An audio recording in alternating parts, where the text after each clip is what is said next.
ច្រើនឲ្យគេជួយសង់ផ្ទះក្នុងថ្ងៃស្អែកនេះឲ្យហើយបងប្អូនគេក៏យល់ព្រមជួយទាំងអស់គ្នា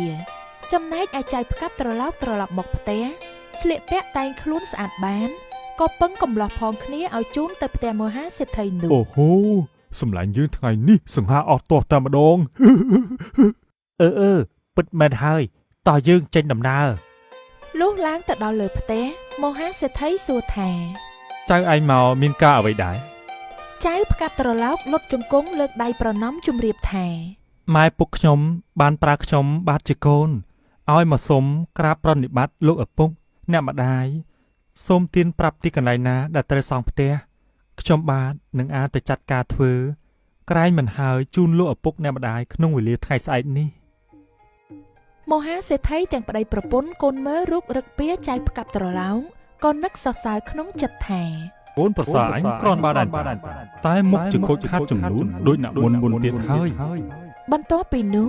សេដ្ឋីប្រាប់ទីកន្លែងឲ្យសង់នៅខាងជើងឆ្ងាយពីផ្ទះធំចំនួន5ព្យាមចៅផ្កាប់ត្រឡោកបានឮហើយក៏សំពះលាមហាសេដ្ឋីខ្ញុំបាទសូមលាលោកទាំងពីរត្រឡប់ទៅលំនៅឋានវិញហើយលុះទៅដល់ប្រមូលបងប្អូនជួបជុំយកគ្រឿងផ្ទះដែលធ្ងន់ផ្ទុករទេះស្រេចពីជុំរបស់ណាល្មមលីសែងក៏ចាត់ចែងផ្គូផ្គងដាក់មុខគ្នាស្រេចព្រលឹមឡើងពួកគេដឹកគ្រឿងសម្ភារៈនិងរទេះទៅដល់ផ្ទះសេដ្ឋីខ្លះកាប់ដី